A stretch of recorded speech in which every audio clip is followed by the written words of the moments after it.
Bismillahirrahmanirrahim. Assalamualaikum warahmatullahi wabarakatuh.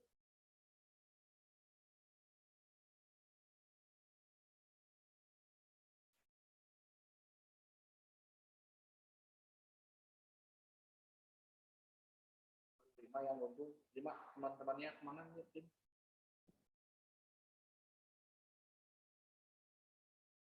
Oh, yang sudah gabung bisa tes cek.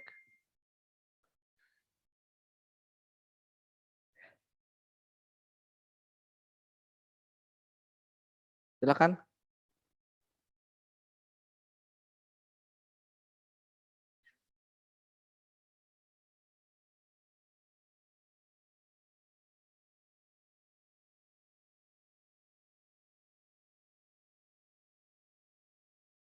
Saya dengar suara saya? Sudah jelas belum? Sudah, Pak. Oke, pada teman-teman kelas C ini mohon maaf ya.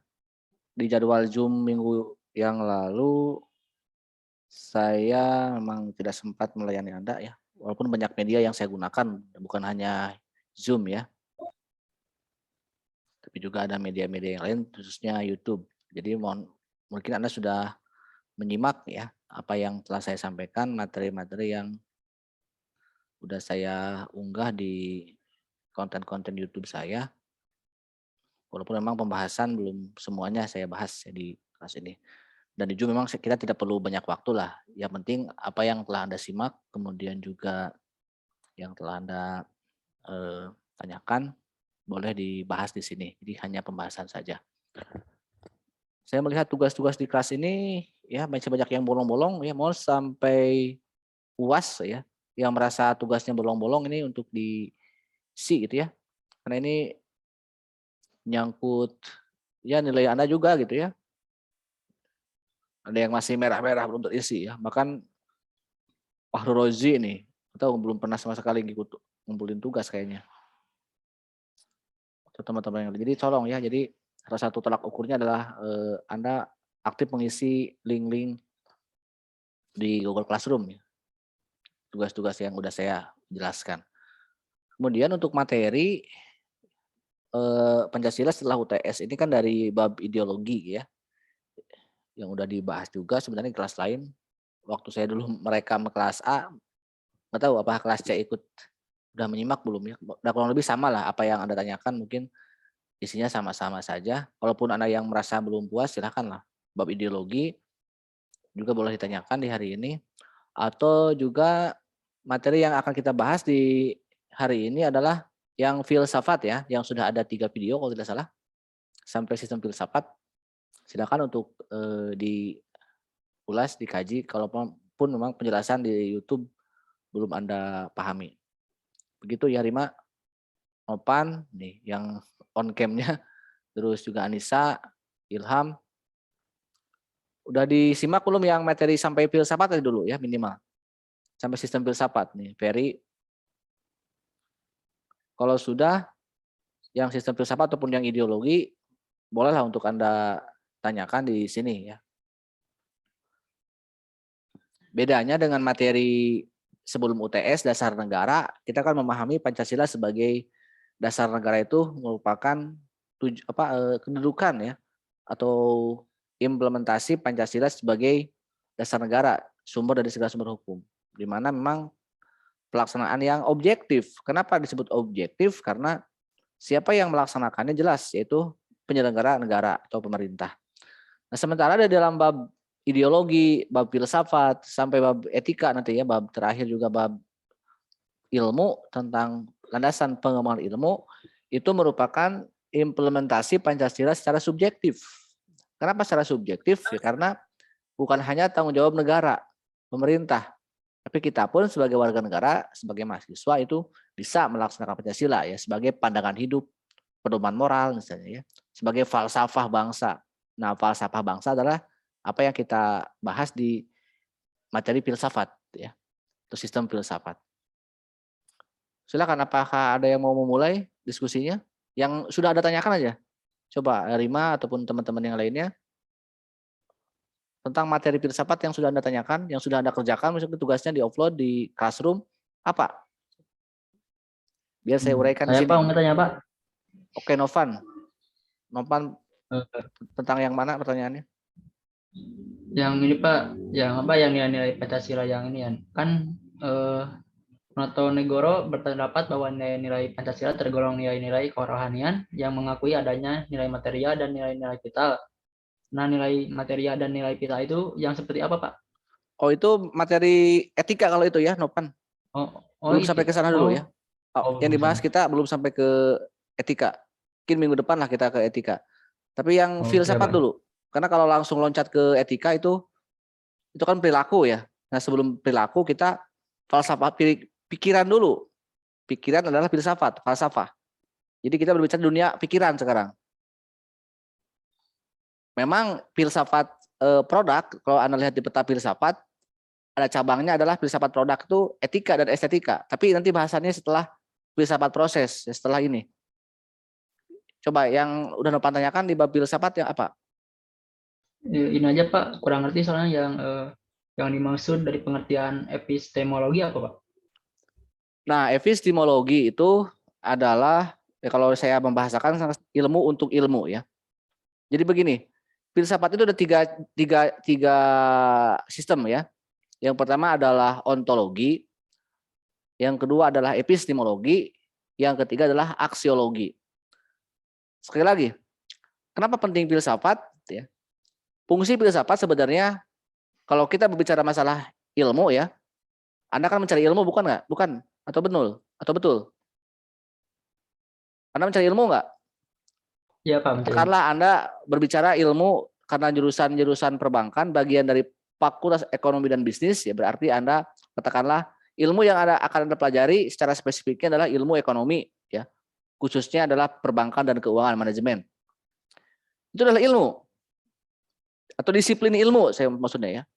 Kenapa disiplin ilmu? Ya karena dipelajari kan gitu. Bahkan sampai ada jurusan atau program studinya. Nah, kenapa ada ilmu yang apakah ilmu ekonomi, apakah ilmu termasuk mungkin kalau mata kuliah saya mata kuliah ilmu Pancasila misalnya, filsafat Pancasila. Makanya dipelajari itu karena ilmu. Nah, untuk menjadi ilmu itu yang dipelajari oleh manusia itu perlu pembuktian atau perlu diuji kebenarannya. Benar nggak ilmu itu? Misalnya ilmu perbankan itu dipelajari. Benar nggak? Ya pasti benar. Karena sudah terbukti kebenarannya. Kalau tidak benar, buat apa Rima ataupun Siti, Anissa Siti kuliah coba? Kalau belajar ilmu salah gimana? Kalau misalnya secara pembuktiannya bahwa ilmu perbankan ada ilmu yang salah, secara ilmu misalnya ya, maka tidak mungkin dipelajari kan? Nah, kenapa bisa belajar perbankan? Karena benar gitu ya, secara ilmiah. Makanya Anda nanti mau lulus nggak? Coba, Nopan mau lulus nggak? Ferry mau lulus nggak kuliahnya? Mau Pak. Selain mata kuliah Mau, nanti, Pak, mau. selain mata kuliah, coba kalau nanti lulus, apa syarat kelulusannya? Yang paling utama setelah lulus mata kuliah semuanya. Syarat utamanya apa? Kelulusan nanti. Lulus skripsi Bang. Skripsi atau tugas akhir ya. Kalau D3 atau TA. Katakanlah itu ya, apapun namanya, itu namanya adalah karya tulis ilmiah. Betul nggak? Ya Pak. Ya. Nah, karya tulis ilmiah itu adalah sebenarnya proses filsafat gitu ya. Sistematika karya tulis ilmiah. Dari mana ada sistematika karya tulis ilmiah? Karena ada sistem berpikir. Ada sistem filsafat kalau bahasa kita hari ini. Nah, kita akan gali misalnya. Pertama, kalau langsung ke epistemologi tidak akan nyambung gitu ya. Harus dari awal dulu. Adalah ontologi dulu sebelum epistemologi. Apa itu onto? Ada yang masih ingat pengertian ontologi apa?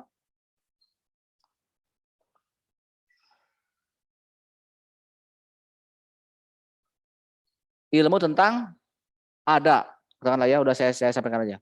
Makanya tolong tugasnya kerjakan ya, atau materinya biar bisa interaktif kalau di Zoom gitu ya.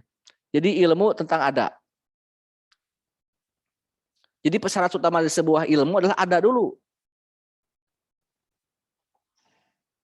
Misalnya, kenapa ada ilmu perbankan? Ya karena ada bank mungkin, karena ada orang, karena ada uang, karena ada orang yang bertransaksi, lalu ada yang mengurusnya, ada manajemennya kan gitu ya. Coba kalau nggak ada uang, kalau tidak ada bank, kalau tidak ada orang yang mengurus masalah keuangan dan membuat sebuah lembaga yang namanya perbankan? Kira-kira ada nggak ilmu perbankan? Nah, contoh dalam Pancasila. Kenapa ada Pancasila? Karena ada manusia di Indonesia. Kalau seandainya Nusantara ini ya, dari Sabang sampai Merauke, pulau-pulau di Nusantara ini, tidak ada orangnya. Ada nggak Indonesia negaranya? Hanya ada pulaunya saja. Ya itu ontologi. Nah, kita kerucutkan ke masalah keilmuan Anda misalnya. Nanti misalnya Nopan kira-kira mau apa karya tulis yang dibuat untuk skripsi atau untuk TA-nya. Kira-kira Anda tertarik dalam perbankan masalah apa yang akan Anda teliti? Kira-kira aja dulu lah. Tentang hal apa? Apa ya? Contoh aja Ini dulu. Pak, peminjaman ini Pak. Nah, peminjam di mana? Ya, di bank. Banknya mana? Di mana banknya? Bank BRI aja. BRI-nya di mana? Di Bayongbong aja, di Bayongbong. tempat saya. Ada nggak tempatnya di sana? Gedungnya ada? Ada. Orangnya ada? Ada. Karyawannya ada? Nah, Ada setelah banyak. jadi ada dulu kan? Lalu tiba-tiba Anda mau masalah peminjaman yang Anda teliti. Ternyata di sana nggak ada yang meminjam.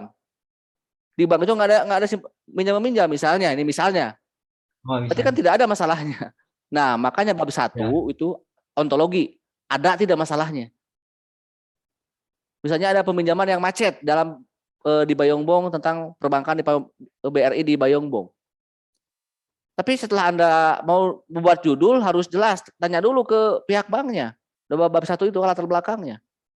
Ternyata di bank itu lancar-lancar aja, baik-baik aja, berarti nggak usah, nggak perlu ngapain.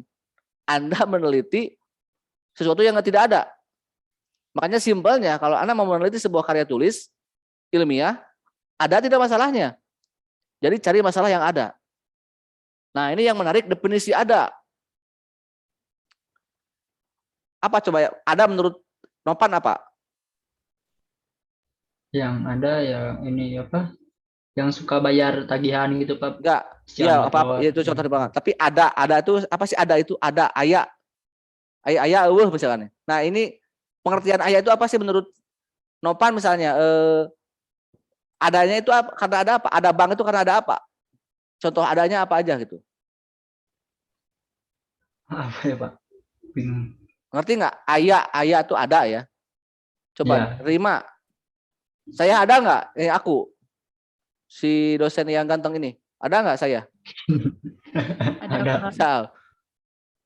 Kenapa kamu bisa menilai bahwa saya ini ada? Karena terlihat. Nah, itu yang saya maksud ya. Walaupun Anda melihat dalam layar kaca misalnya atau di dalam dunia maya. Itulah yang saya maksud ya, ada. Makanya jelas kan tadi saya katakan kalau mau membuat sebuah karya tulis itu kan harus jelas. Banknya misalnya lokasinya kan gitu kan. Orangnya siapa yang akan ditelitinya kan gitu. Itu ada karena melihat yang nampak. Coba Mela, halo Mela. Mela coba melong ke sini. Mela melong. Sesuatu itu setuju nggak bahwa yang ada itu karena ada saya itu karena saya terlihat? Setuju. Benar nggak? Betul benar nggak? Kalau ada berarti benar adanya saya. Iya ada. Benar ada saya karena saya terlihat, nampak misalnya. Walaupun misalnya di media maya, di dunia maya. Anissa, Siti Yuliana, bisa dengar suara saya? Bisa Pak. Apakah sesuatu yang ada dan yang benar itu harus terlihat, nampak? Iya Pak, ya. Harus terlihat. Saya mau tanya, kamu punya agama? Punya Pak. Punya Tuhan? Punya. Tuhan ada nggak? Ada. Benar tidak adanya Tuhan itu? Benar. Coba untuk membuktikan adanya Tuhan dan benar Tuhan, apakah sama nggak dengan membuktikan adanya saya? Coba contohkan wujud Tuhan ke saya hari ini juga. Tidak. Ya kenapa? Berarti kalau begitu tidak benar dong, tidak ada Tuhan kalau tidak nampak mah. Maaf. Sebelumnya Tuhan Pak, kenapa Tuhan tidak bisa terlihat? Dikarenakan Tuhan itu misalnya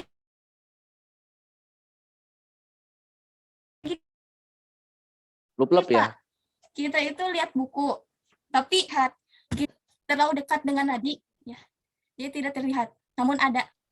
Maksudnya, coba apakah yang benar dan yang ada itu harus nampak?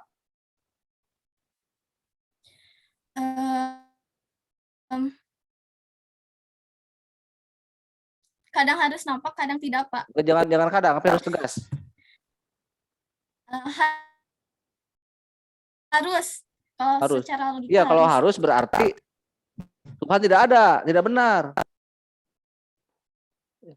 Nah, makanya kita cari ada berapa sumber kebenaran. Coba Anda buka peta filsafatnya kan. Kenapa Pancasila itu benar? Karena ada dua sumber kebenaran. Coba dalam filsafat proses ya. Ada agama, ada ilmu pengetahuan.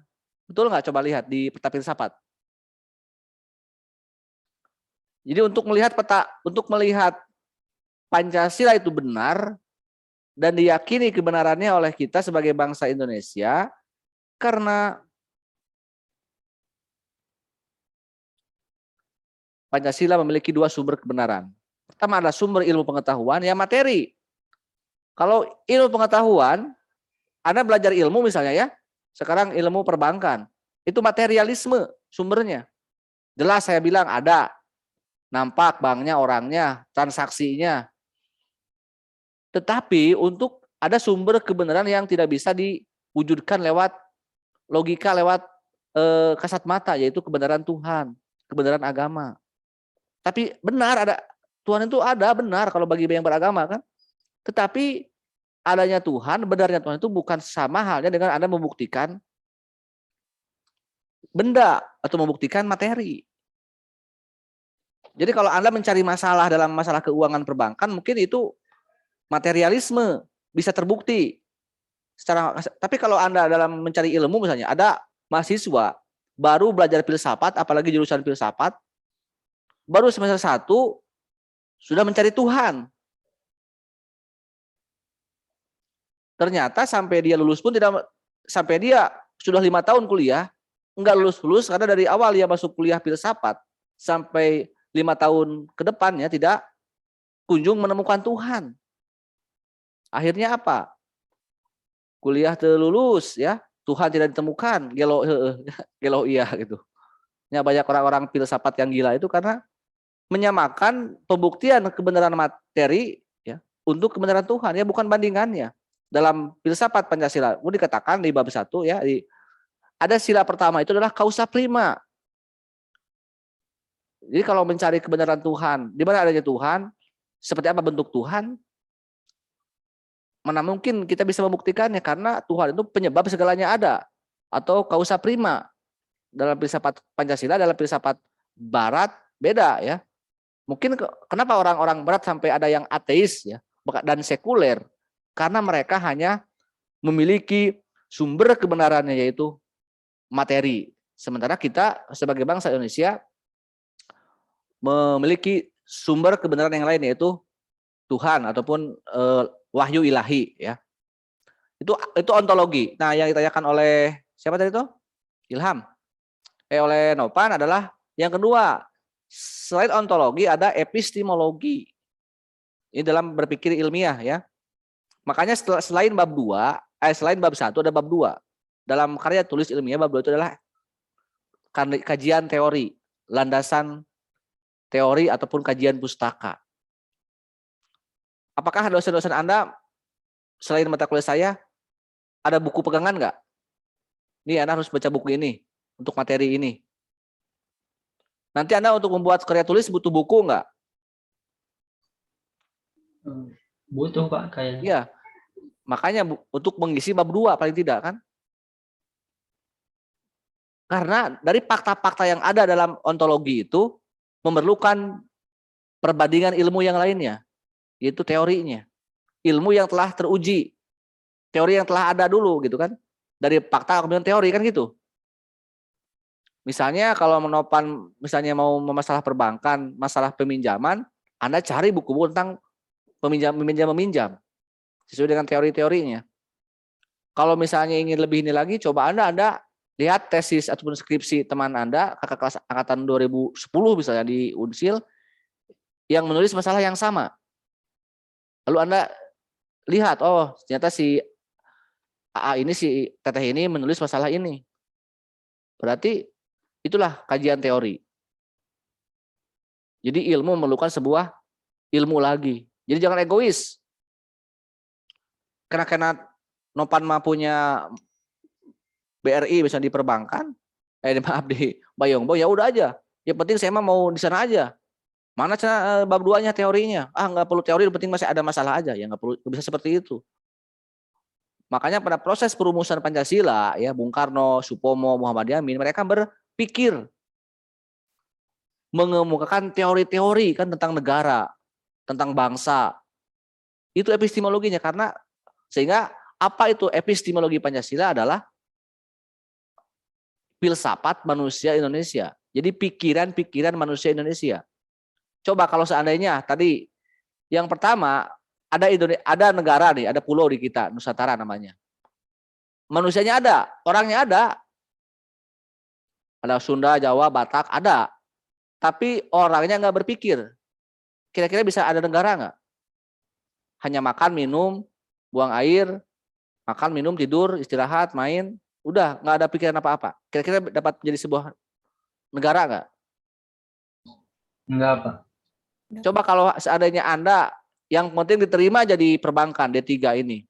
Selama 3 tahun saya kuliah. Tapi hanya diterima aja. Tidak ada perjuangan untuk berpikir, untuk mengerjakan tugas, untuk mengerjakan mata kuliah, untuk mengerjakan tesis atau karya tulis.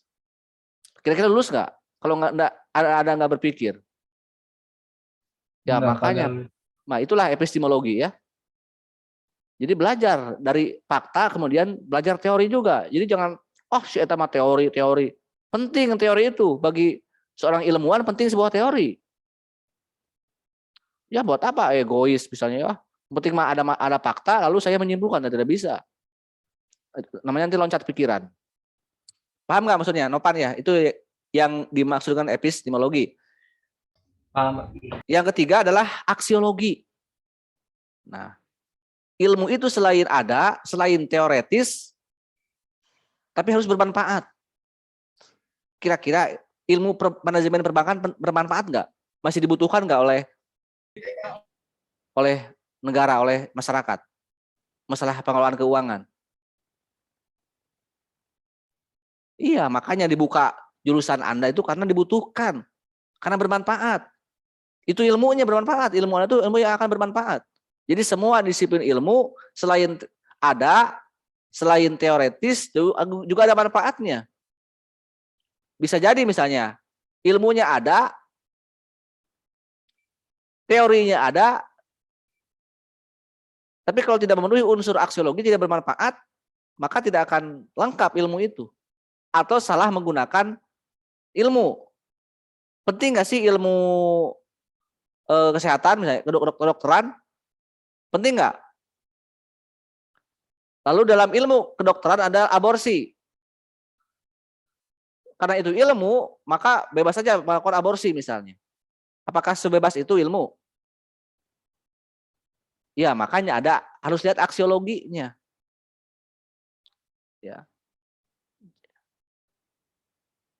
Jadi jangan sampai salah menggunakan ilmu, apalagi salah menggunakan teori. Rima sama dengan Nopan ingin meneliti masalah ekonomi perbankan dan manajemennya di dalam sebuah lembaga keuangan bank. Dalam latar belakangnya, ontologinya betul. Ada masalah ini nih, pinjam-meminjam yang pailit, ada bank-bank yang pailit, yang bangkrut. Tetapi bab 2, Rima menulis teori tentang ilmu kedokteran. Nyambung nggak kira-kira? Ya harus ilmu ekonomi, harus ilmu perbankan. Makanya harus sistematis berpikir itu ya. Nah jadi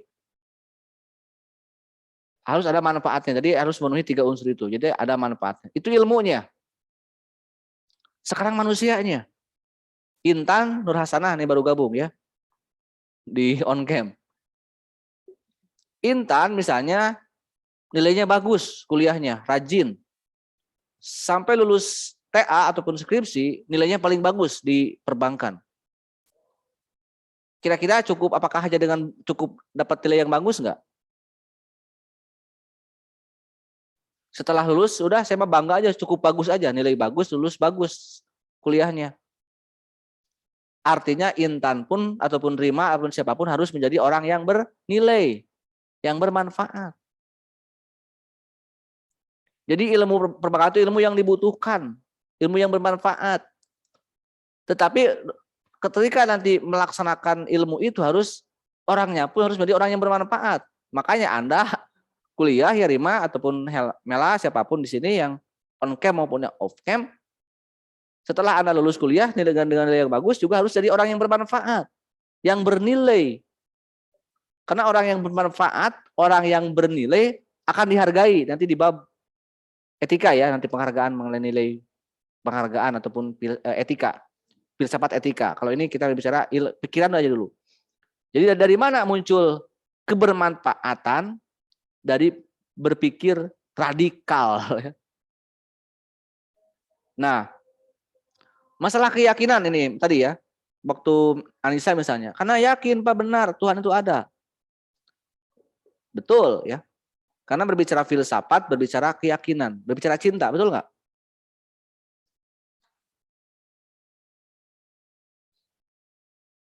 Semua perempuan di kelas ini cantik.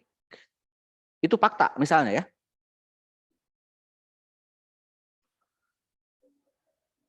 Mata saya melihat perempuan di sini cantik semuanya kok. Tapi apakah ketika mata saya melihat semuanya cantik, apakah saya harus mencintai semuanya? Ya. Mungkin saya memilih Rima ya, karena menurut saya Rima paling cantik. Tapi menurut Peri, Intan lebih cantik. Dari mana coba bisa menentukan pilihan itu? Akhirnya memilih jatuhnya dari kemana kalau pilihan itu? Ke keyakinan. Karena cinta saya untuk dia, bukan untuk itu. Walaupun banyak wanita, tapi saya hanya untuk dia, cinta saya itu. Itulah cinta, itu kejujuran. Ya, nggak peduli mata mah, ya mata hanyalah langkah awal saja. Gitu. Betul nggak?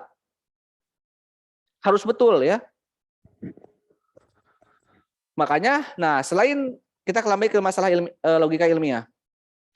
Selain Anda misalnya membuat sebuah fakta-fakta, dari fakta bab 1 ada tidak adanya, bab 2-nya adalah katakanlah ada teorinya, kemudian Anda lakukanlah penelitian, bab 3 biasanya, research. Datang ke lapangan, oh ternyata masalah peminjaman ini gini ya, di lapangannya membuat orang macet. Terus setelah itu, setelah fakta-fakta terkumpul, bandingkan dengan bab 2 dengan teori. Kalau masalah ini muncul begini, maka menurut teori Asep Wildan bahwa bla bla bla bla misalnya. Makanya ada bab 4, pembahasan antara fakta-fakta digabungkan dengan teori di bab 2. Nah, yang terakhir ada kesimpulan. Untuk menyimpulkan fakta dan teori itu memerlukan proses berpikir lagi Anda nanti. Akhirnya Anda menyimpulkan bahwa temuan adalah sebuah kebenaran dari fakta dan teori, maka memerlukan sebuah keyakinan, yakin bahwa penelitian saya tentang perbankan itu adalah benar menurut fakta dan teori. Dari mana kita menemukan keyakinan? Dari sini, dari hati, dari kolbu, dari cinta. Ya, nggak bisa berbohong. Misalnya seorang pegawai bank mengutak-atik laporan keuangan, ya, karena dia terdesak kebutuhan, betul nggak? Contoh misalnya ya, yang harusnya dilaporkan ke kantornya 50 juta, tapi dia hanya melaporkan yang dana yang masuk hanya 20 juta, berarti 30 juta dia butuhkan. Secara fakta tertulis laporannya betul. Coba tanya nuraninya, hatinya. Bisa berbohong nggak kira-kira orang itu? Kalau nurani, mungkin menurut enggak Pak, saya emang enggak ngutak-ngatik anggaran. Saya kan ini ada fakta, saya nulis seperti ini. Itu mulut loh, mulut. Hati nggak bisa berbohong. Ya, gitu ya teman-teman semua. Kalau lebih berbicara filsafat adalah sampai mencari yang benar itu harus yakin. Kenapa kita beragama, kita bertuhan? Karena bisa jadi keyakinan kita, kedalaman hati kita lebih dalam daripada logika kita. Tidak peduli wujudnya, tidak peduli bentuknya, yang penting itu adalah sebuah hal yang ada dan maha benar, yaitu Tuhan. Dari mana? Dari sini yang menentukan.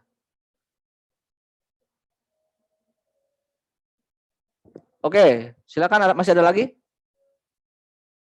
yang mau Izin dibahas? bertanya, Bapak.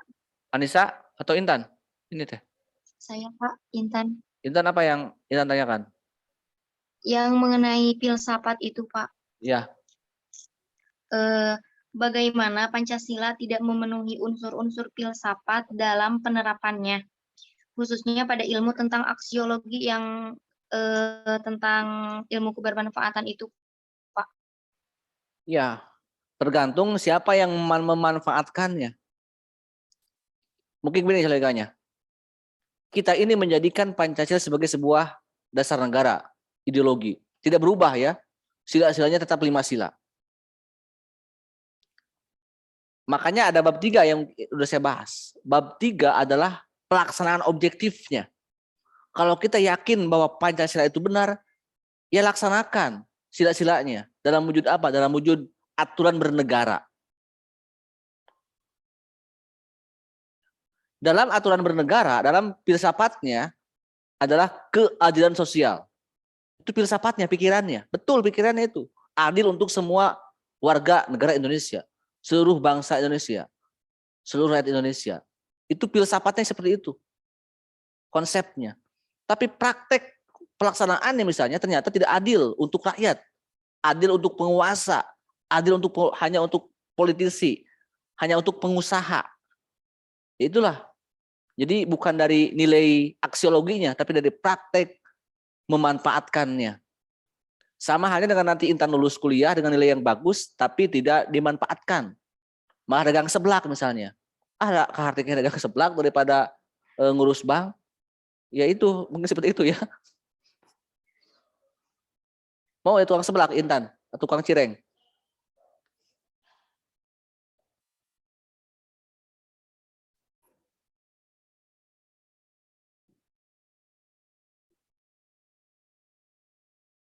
Cukup Intan? Ya, cukup, Bapak. Terima kasih. Ada lagi? Ferry?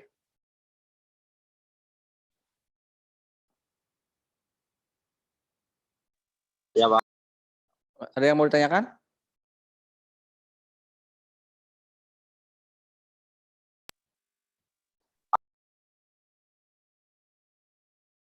Belum ya sinyalnya. Rima, gimana? Udah bingung? Rima bingung nggak? Itu Pak, tadi pertanyaannya tentang yang ilmu, tadi udah kejawab sama Bapak. Oh, ilmu. Mela bingung? Ya harus bingung ya Pak. Karena kalau belajar filsafat harus bingung. Kalau nggak bingung berarti Anda nggak berpikir. Apalagi kan saya ini orangnya membingungkan. Ya. Saya ini orangnya bukan untuk dipahami gitu ya. Jadi nggak akan paham dengan saya itu. Saya ini laki-laki yang hanya bisa memahami. Jadi jangan berharap untuk paham sama saya. Tapi saya bisa paham Anda gitu. Saya ada pengalaman sebenarnya. Pak, apa bedanya antara kan orang yang berpikir filsafat itu apa namanya? Kalau perbankan namanya bankir atau apa? Coba kalau seorang yang berpikir filsafat namanya, Pak. Apa ahli filsafat itu? Itu ilmuwan misalnya. Kalau filsafat apa? Filosofi. Ya, filsuf ya. Ada Socrates, Aristoteles itu filsuf. Karena orang yang berpikir tentang filsafat. Apa bedanya kan ya antara filsuf dengan Bapak? Bapak juga kan ngajar filsafat. Bisa ada yang bertanya seperti itu. Saya jawabnya dengan santai. Bedanya, kalau filsuf itu ya waktunya habis untuk memikirkan ilmu. Betul nggak? Ya, ilmu itu harus sebagaimanakan nih, alam, gejala, dipikirkan terus, mikirkan ilmu terus. Itu yang nanya perempuan ke saya tuh, ya mahasiswi. Kalau filsuf itu waktunya habis untuk memikirkan ilmu, saya jawab gitu. Kalau saya habis untuk memikirkan kamu, saya bilang gitu aja. Langsung gubrak, pingsan. Oke, masih ada? Kalau tidak nggak apa-apa. Anda tinggal simak aja materi-materi berikutnya ya. Nggak perlu lama-lama lah di Zoom ya. Untuk tugas akhir nanti di bab terakhir coba siapa. Ini kan hanya yang aktif hanya 10 orang, cukup 2 kelompok lah ya. Cari misalnya ini ada 13 orang, 12 orang nih. Udah yang hadir di sini bagi 2 kelompok aja. Yang jarang hadir mah nggak usah dipikirkan. Ya. Jadi untuk bab terakhir, bab ilmu itu Anda hubungan antara Pancasila dengan ilmu perbankan berarti. Apa sih manfaatnya? Oke, sekian untuk pertemuan kali ini. Terima kasih, mohon maaf apabila ada yang kurang berkenan. Assalamualaikum warahmatullahi wabarakatuh. Waalaikumsalam Warahmatullahi wabarakatuh. warahmatullahi wabarakatuh. Waalaikumsalam.